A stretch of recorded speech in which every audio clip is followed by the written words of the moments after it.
Listen to me very closely. You keep saying you ain't on the next level because of the economy. You keep saying you ain't on the next level because of racism. You keep saying you ain't in the next level because it ain't the season. You keep saying you ain't in the next level because they don't love you. You keep saying you ain't in the next level because the opportunity ain't there. The truth of the matter is that you ain't there because you ain't there.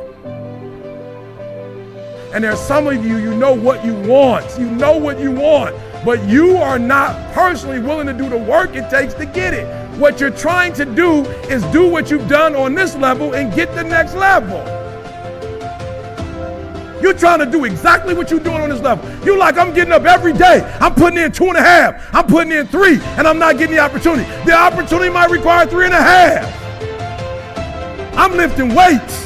I'm eating right, and I'm not getting the opportunity. It might require getting up and working out 3.5. It might require you saying no to your friends. It might require you changing your diet. It might require you moving to another city. Whatever it takes, you got to be willing to do it. And you keep saying you're not there because of something else, because it's easier to blame somebody else. Because now you don't got to do no work when you blame somebody else. Guess who got to do the work? They got to do the work. But guess who got the power? They got the power. How many of y'all tired of other people having the power? Let me see your hand. Good. Write down next to your crazy idea some of the things that you know you're doing wrong that's messing up what you're doing. Look, you got some changing to do. If I don't get to no other slide, you got some changing to do.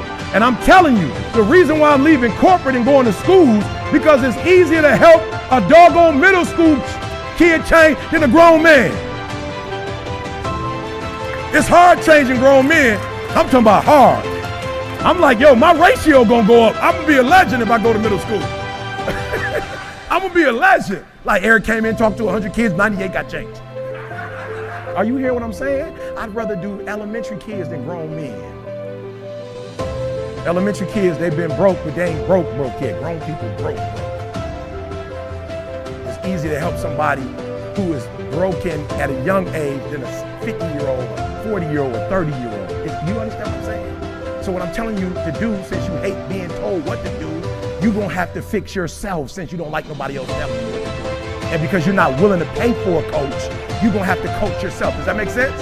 So I want you to write down honestly. Write it down real quick. Write it down. Let's go to the next slide. Honestly, write it down. I want you to write it down for me real quick. Write down, what are you doing right now that you know that's killing the game? There's something that is blocking your next level, and it's you. And you want to keep saying it's somebody else. It's this company I work for. They ain't showing me no love. They ain't showing you no love because you ain't doing something to make them show you love.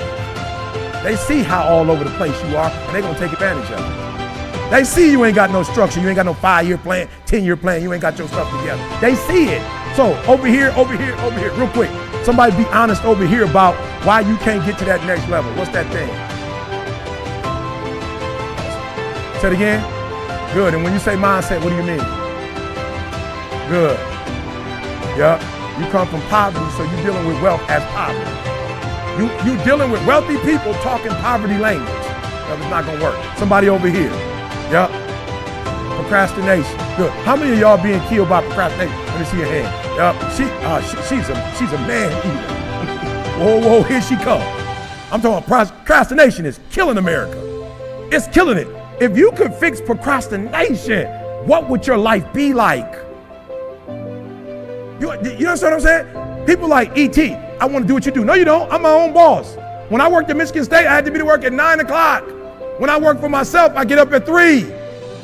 When I worked at Michigan State, I get to leave at 5. When you work for yourself, you don't have no time when you get off. You don't get off. You stop when the work is done. I work harder for myself than I did and you talking about you want to work for yourself. No, you don't. You can't show up for another man. If you work for yourself, you'd be asleep all day. You'd be like, I work for myself. I'm good. I ain't even getting up today. You know what I'm saying? I'm just taking a day off. I'm just being real. There are those of you who work for yourself, you don't even have a plan. You don't even have like a vacation package for yourself. You just get to get off whenever you want to. What kind of job is that? You can just take off when you want to? That ain't no real job. You ain't got no insurance. You ain't paying yourself. But when you had a job, you could get there for them when they wanted you to get there. Oh, you had to tell them when you was gonna be sick, when you want, but for yourself, you ain't gotta do nothing. That's why you can't blow up. You ain't got enough discipline to discipline you. That's why you're making the money you're making, because you got to let somebody else do it, because you don't have enough sense to do it for yourself. You're going to tell me, E, you get up at 3 o'clock in the morning. I live in America. You mean to tell me I can be a multimillionaire by getting up at 3 o'clock in the morning? I do it every day. And guess what? When I get my paper, I take a nap when I'm tired. We two humans. We both live in America. One of us getting up at 1 to grind and going to take a shower at 3 to get the day started. One of us just coming from the club and don't know where we are. E, you saying don't go to clubs? Yeah, go to a club. Don't go to a club. You don't know you went to the club. Then why did you go if you can't remember what you did? You might as well not go. That's a poverty mindset. And so I need you to think about when you go home, what do you need to change?